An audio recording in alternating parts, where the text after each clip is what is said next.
Isulat mo lang ang kanyang pangalan sa iyong palad at iiyak ito na nagmamakaawa na kausapin mo. Hello mga guys, kumusta kayo? Panibagong araw, panibagong video na naman tayo, and sa araw na ito ay isa na namang video ang aking tuturo sa inyo na simpleng gabay o simpleng pamamaraan na makakatulong sa atin. At bago ang lahat, gusto ko lang mag-disclaimer sa mga taong hindi naniniwala at hindi gusto o mga ganitong video. Please escape this video and maghanap ng videos na gustong gusto nyo, dahil ang video na ito ay para lamang ito sa mga taong naniniwala and gusto mag-try.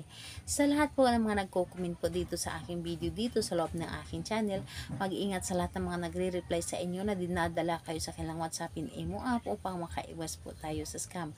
Ngayon po ituturo ko sa inyo paano siya iiyak at paano siya magmamakaawa na kausapin mo. Lalo na kapag ilang araw mo na siyang hindi pinapansin o hindi kinakausap, talagang magmamakaawa ito sa inyo at iiyak ito na papansinin mo. Ito ay pwedeng gawin sa parehas ang kasarian, babae ito babae and lalaki ito lalaki. And syempre naman sa ating babae at lalaki na mag-partner. And ayun po, pwede ito sa magkalapit at magka-LDR sa isa't isa. So, ang dapat nating ihanda dito sa paggawa ng ritual na ito is sarili mo lamang at panulat. So, ito lamang ang dapat nating ihanda. So, napakadali lamang. So, ngayon po, kapag naihanda mo na ito ang panulat, syempre ihanda mo rin ang inyong sarili. Paano?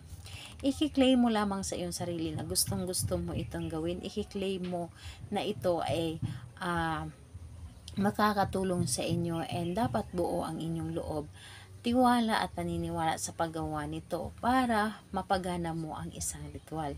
Dahil sa lagi kong sinasabi na kapag ikaw ay gumagawa ng isang ritual na hindi ka naman nagtiwala or hindi ka naniniwala, malabo mo ito mapapagana. So, ayun po. Kapag ready ka na, pwede mo na itong umpisahan. So, ang gagawin mo lamang dito, napakadali lamang. Dito sa iyong palad, pwede kahit saang parte ng palad, pwedeng sa kanan, pwedeng sa kaliwa, basta ito ay palad. So, isusulat mo lamang sa iyong palad ng isang bisis yung kanyang pangalan. So, ngayon po, kapag naisulat mo na ito ng isang bisis, ang gagawin po ninyo, kumuha ka ng iyong pawis. So, kailangan pinagpawisan ka or meron kang pawis sa iyong katawan. Kung wala ka namang pawis, pwede yung laway mo. Pero mas maganda na pawis. Pero okay din naman yung laway. So, ang gagawin po ninyo, kapag ito ay pinagpawisan ka na or sumulat ka ng pangalan niya dito, kumuha ka ng inyong pawis at ipahi dito sa iyong palad na sinulatan mo ng kanyang pangalan. Ngayon po, kapag naisulat mo na dito sa iyong palad at pinahiran mo na ng pawis mo, i-close mo lamang ang iyong palad at ibulong mo dito. So, ano nga ba ang ibulong natin dito? Sabihin mo dito, pangalan, apelyido ng 3 beses at isunod mo na magmamakaawa ka at iiyak ka na kausapin kita. Pangalan, apelyido, magmamakaawa ka at iiyak ka na kausapin kita. 3 ulit mo po yan nasambitin. Sabihin mo or ibulong mo dito sa iyong palad. And ayun, pagkatapos nun, i-open mo na ang iyong palad and hayaan mo na gumana ito. And dapat positive kang tao at wag mong hayaan na magiging negative ka. Dapat positive ang nasa puso mo.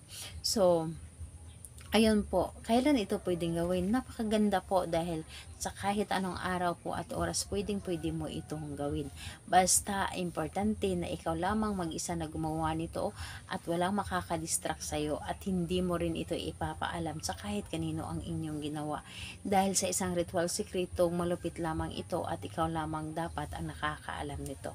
So, ayun po, salamat po sa inyo. Bye-bye everyone. God bless us all.